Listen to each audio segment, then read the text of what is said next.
I request organizing secretary to formally declare the inauguration of the SportsCon. Thank you, Dr. Akshay. Good morning, everyone.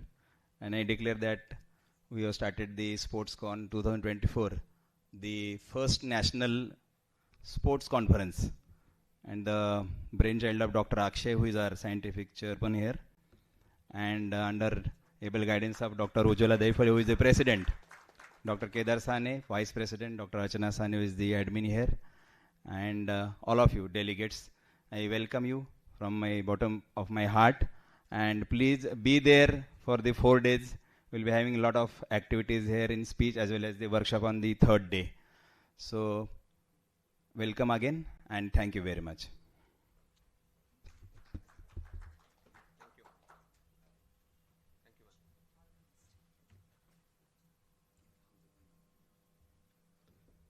So we are ready with our scientific session. We are ready with our first speaker. I welcome Dr. Prashant Deshpande, Joint Secretary Cultural, IMA Chhatrapati Sambhajinagar in the hall. Our first speaker, Dr. Ajay Rote. Display करा please.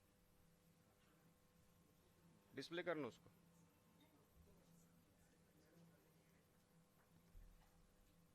ये छोटा ना येणार का? ही screen.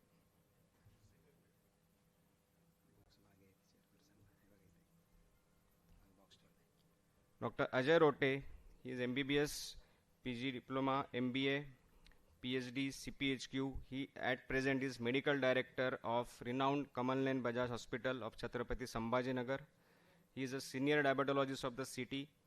He is Vice President of Marathwada Hospital Association and Zonal Transplant Center. He is NABH Assessor for Hospitals at 4 platforms. He has experience of working in ISO 9001, 14001 and OHSAS series as auditor. He is founder member and past president of Aurangabad Diabetologists Association.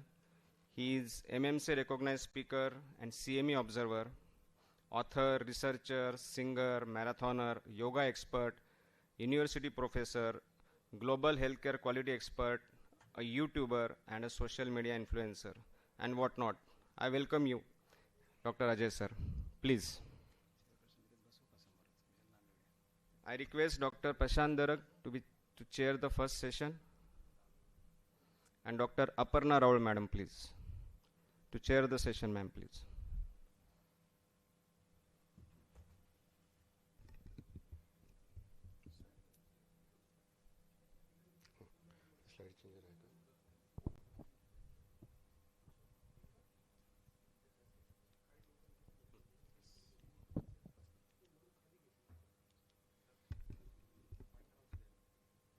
Okay, thank you.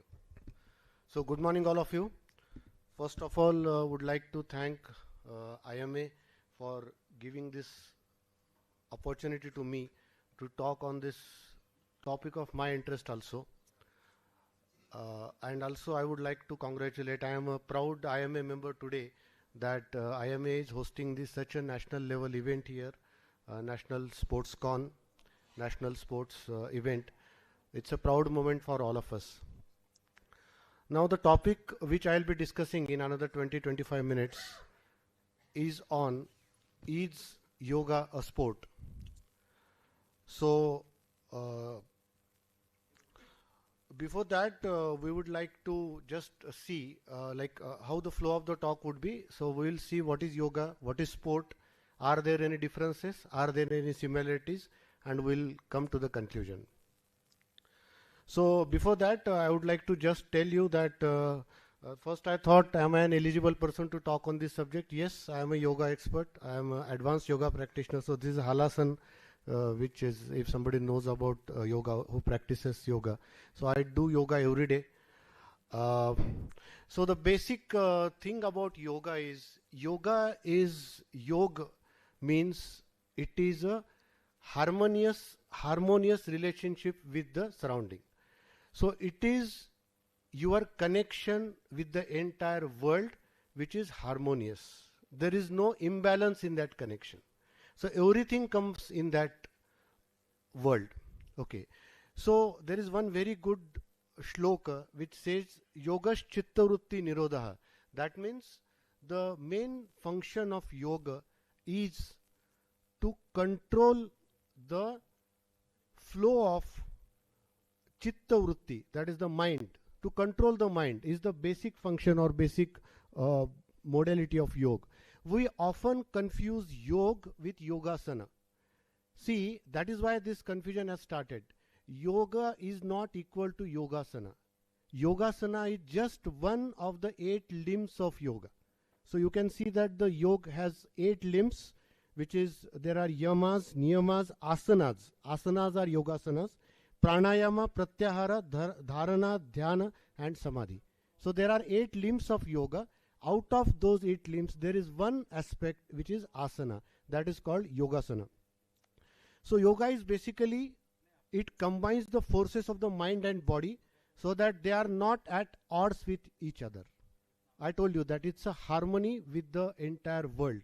So there are, as I mentioned, there are 8 components, but there are 3 components which are practically done by most of the yogic practitioners. That is pranayama, asana and meditation. So pranayama, as you know, it's a yogic breathing. We'll not go into details. Pranayama and sports psychology. This is one important thing. So when we are describing or discussing about the interrelationship with yoga and sports, then root of the most sports psychology for stress and anxiety reduction, somatic anxiety reduction, breath control before and during relaxation. It regulates the pace and depth of breath.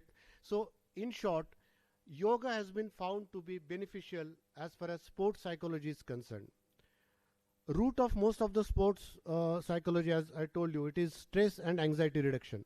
When we come to asana, asana is nothing but a seat. It's a comfortable seat, sitting posture or comfortable posture.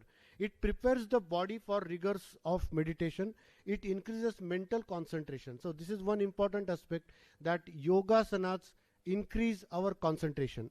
They relax the muscles through holding them in stretched position. This is something very interesting. I am going to tell you the scientific fact behind this. So this is what is called as facilitated stretching. It is also called as paradoxical muscle relaxation. So the basic principle of yogic asanas is, when you stretch the tendons, the Golgi tendon organ, they get stretched and in turn they cause the muscular relaxation. So this is the basic mechanism. See, all the yogic postures, yogic asanas, primarily they aim at 2 things. One is this paradoxical muscle relaxation, that is facilitated stretching. Another is vagal nerve stimulation. Vagal nerve stimulation, which stimulates the parasympathetic nervous system, takes away the load on the sympathetic nervous system and reduces the stress. So most of the activities, most of the asanas, postures, pranayama, meditation, they are dedicated towards these 2 scientific facts, which have been proven scientifically in so many studies. So this is one aspect, that is facilitated stretching. Another aspect is the vagus nerve stimulation, which I told you. So scientifically there are many ways in which you can stimulate the vagal nerve. If you are aware of those chakras which have been described in the yogic system, so actually that kundalini is also in the shape of the vagus nerve. So probably the ancient sages, they were referring to the vagus nerve when they were referring to this kundalini and the chakras. So there are like self-message, deep breathing, chanting, asana, yoga, eye exercises or meditation. These are the ways by which you can stimulate the vagal nerve. Now asanas have got a very good correlation with sports psychology. They facilitate better body awareness, including proprioception. Athletes often, they are unconscious of specific movement patterns during the sport, and yoga makes movement pattern to be more conscious. So that is very important. Dhyana or meditation, yogis CNS display tendencies towards parasympathetic dominance, which I told you, the vagal nerve stimulation, as opposed to the sympathetic nervous system. The parasympathetic nervous system is active during resting and digestion, body in anabolic state, rebuilding damaged cells and tissues, and decreased oxygen consumption. So deep relaxation, increased mind-body coordination, and faster reaction time, those are the benefits of activation of parasympathetic nervous system. Like the relaxation response in sports psychology, meditation is also beneficial. Now we come to the scientific definition of what is a sport. So sport is an activity that involves physical exertion and skill. So participation in sports requires fitness, you require strength, stamina, reflexes, accuracy, dexterity, flexibility, endurance of various muscle groups and joints that are required. To put it in simple words, sports is a skill in action. So the skill of your activity in action is a sport. Now this particular wording is important because it has got correlation what we will discuss further. So there are certain overlaps between yoga and sport. The entire reason we are asking ourselves if yoga can be considered as a sport is due to their many similarities. So we'll see what are those similarities. Both are physical activities. So most forms of yoga involve the physical postures, the asanas. They involve the physical activity. Practitioners engage in a series of asanas, balance and coordination, not unlike many other types of sports. Discipline and training. So yoga itself, yogasanas and yoga, all the 8 limbs of yoga, they require discipline and training, which is similar to any sport which you want to perform. There are health benefits. As you know, sports confers health benefits, yoga also confers health benefits. There are mental and physical health benefits. Similar to yoga, sports like running or weightlifting requires focus, breath control. In other disciplines such as rock climbing, they also you need to be aware of your bodies to move purposefully and efficiently. So these are all similarities between yoga and the sport. So whether you attend a group class or a practice at home, yoga is a wonderful way to connect to the people. So there are groups of yoga practitioners, there are classes of yoga practitioners, there are online yoga classes. So it's a connection to the community. In that way also, yoga is similar to sport, any other sport. Now we come to the differences. We have seen what are the overlapping or what are the similarities between yoga and sport. Now we will see what are the differences. It is important to note that for all their similarities, there are also significant differences between yoga and many traditional sports. Like yoga is usually more focused on holistic well-being. For example, one particular sport if you are playing, you are focused only on that particular activity. However, yoga as a principle is focused on holistic, that is complete well-being, spiritual growth and inner peace, which may not necessarily align with the central goals of many competitive sports. In sports, there are clear objectives, rules and scoring systems. In yoga, there may not be the scoring system. The goal is typically to achieve a specific result. You have to achieve that benchmark to achieve that goal, and you either win or lose. That is the thing. Win or lose proposition happens in a sports. In yoga, this may not happen, right? It may not always happen. And there are cultural and philosophical elements in yoga which may not always be present in a sports type of thing.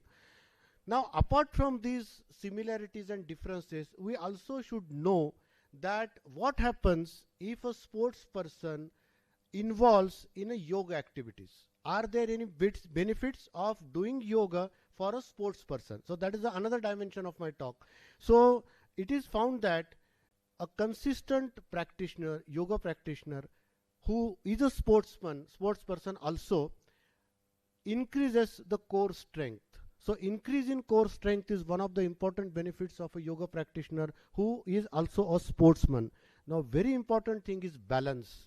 Many of the sports require you to maintain balance, and that balance there are multiple asanas in yoga, yogasanas, which help you to maintain your balance even when you are at speed. Okay, so balance and coordination are essential for improving exercise performance and prevention of injuries. Now look at this. We will be talking about sports injuries during this conference, but yoga practitioners who are sportsmen are less likely to suffer from injuries, sports injuries, because of better balance and better coordination. So that is the advantage of practicing yoga. Flexibility. Many of the sports require you to be flexible. Movements have to be quick. Despite that, you have to be flexible, and basically all yogic asanas make you more flexible. Whatever asanas you are practicing, they make you flexible, which is an added advantage of those who are involved in a sports activity. Mental focus. Now this is something very important. In my first slide itself, I told you yoga chitta vritti nirodha. That means it prevents the unwanted wandering of mind. That is our natural tendency of the mind to wander here and there. So to focus our mind even on our success, on our goal, on our sports achievement, we have to have a mental focus. And that mental focus can only be achieved when you practice yoga, and that has been found to be beneficial for the sports persons. Endurance. So as you know, those who do meditation, breathing exercises, many breathing exercises are found to improve the stamina and endurance to perform any other sport. So yoga can play an instrumental role in teaching us how to pace ourselves, whether slow and steady. The meditative properties allow us to relax the body and mind. This can help most sports as tense muscles tend not to react as quickly to avoid injuries. Many studies have revealed an influence of yoga on a quality endurance development. Many of our sports demand tremendous endurance. You have to be on the field for pretty long period of time, and that endurance can be built when you are practicing yoga and yogasanas. Recovery. While playing sports or performing sports, recovery is a big challenge, and it has to be gradual recovery. It should not be like sudden instantaneous stop. You might be aware that those who run marathon, even after completing marathon, you have to relax for a while, do some relaxation exercises. So recovery has to be gradual. But those who combine yogic postures, yogasanas, along with the sports, along with running or marathon, then their recovery is found to be better. So this is an additional advantage of injury prevention, as we have discussed. Due to all those benefits, obviously, increased flexibility, increased endurance, increased mental focus, increased balance, increased coordination, there are less chances of injuries occurring to the sports person. Breathing practice helps us. So breathing should be very important, especially in sports also. So we should be focusing on that. This has got multiple health, intellectual and spiritual benefits. This is an essential practice for many sports. Yoga and breathing practice dilutes and reduces the stress of any kind. See, there is what we call it as a performance pressure. Many of the times, especially the sports person, you might have heard of the term nervous 90s. Many of the cricket players, the batsmen, get out when they are in their 90s. To perform better, to complete the century, they are under tremendous stress and pressure. So those who perform yoga and meditation, this performance pressure can be taken down. So there is a less performance pressure. You need not worry about that nervous 90 trap and all that. One of the goals of yogic breathing is to allow us to choose the relaxation response over the stress response. So we choose the relaxation response instead of the stress response when you are using the yoga type of breathing. By breathing deeply and slowing our body and minds down, we can calm any anxieties and enhance attention and concentration. So these are all known and proven benefits of yoga, which are complementary to any sports and sports person. So cross training is one thing, is a fantastic low impact way to cross train. Cross training is essential for athletes who practice the same sport or exercise routine continuously. The addition of new movements in the cross training, it can help decrease the risk of injuries. And the cross training minimizes the monotony. Ultimately, it enables the athletes to improve and appraise their achievement. So whatever type of sports you are dealing with, whether it's running, marathoning, or doing cross training or weightlifting, just to tell you one interesting thing, in the international platform, one of the most popular resistance exercise or bodybuilding exercise is called calisthenics. You might have heard. The calisthenics is nothing but using your own weight to build the muscles.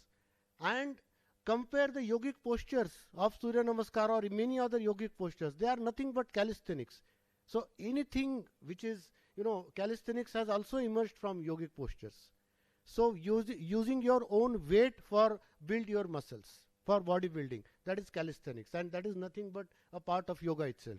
So you cannot separate really whether it is truly sport or truly yoga is an integral part of any sport activity or any exercise. There are multiple other benefits of yoga apart from whatever we have discussed, the scientific aspect. There is improved sleep. There are weight reduction can occur, those who do it very regularly. There are specific exercises. Just to tell you, that yogic asanas, everybody cannot do all yogic asanas. That is not expected also. Absolutely not expected. As of now, there are more than 900 yogic asanas known to us, but they are not required. One person is not required to perform any. And what is more important is you should be comfortable in that asana, and you should be sustaining that asana for a longer period of time. These two things are important. It doesn't mean that everybody should do sarvangasana or halasana or handstand. It's not shirshasana. May not be beyond the capacity of everyone. May not be performed by everyone. But what you can do is start with a simple asana and try to sustain it for a prolonged time. That gives the real benefit.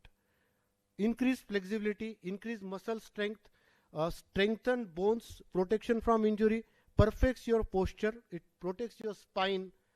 Like many of the ergonomic problems which we see, those can be taken care of if you properly follow the yogic postures. Makes you happier, helps you, what else somebody can want?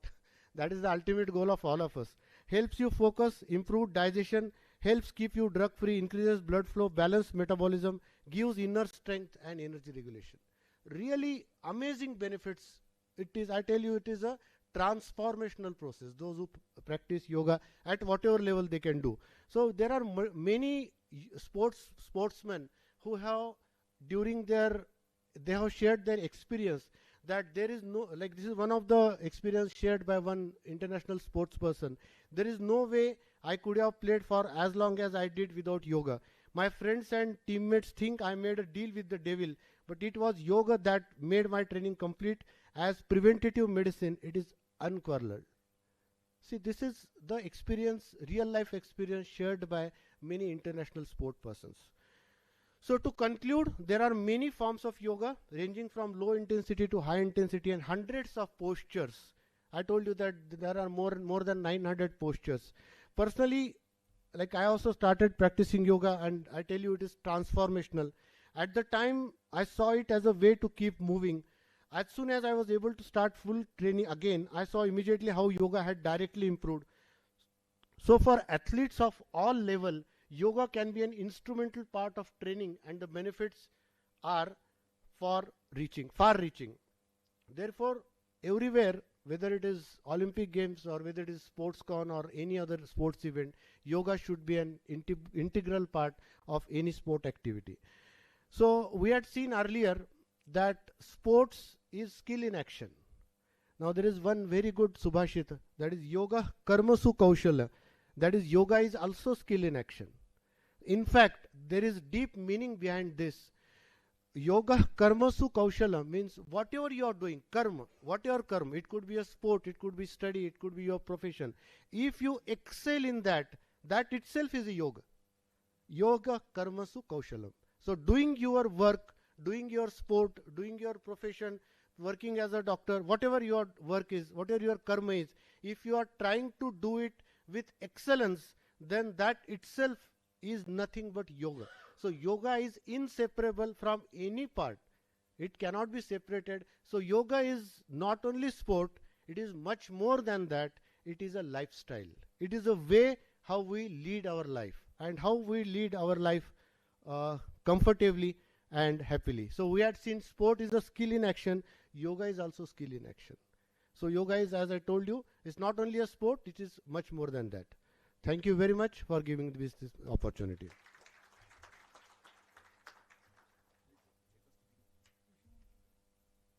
An excellent talk on yoga, because my own misconceptions also got cleared, because so many times we interpret the things wrongly. I am fit, I am very much fit, but if you do yoga, you will be supreme fit. That message has been given by Dr. Ajay sir. I request our chairpersons, Dr. Aparna madam and Dr. Prashant, to please felicitate Dr. Ajay sir, our speaker, with a token of appreciation from IMA.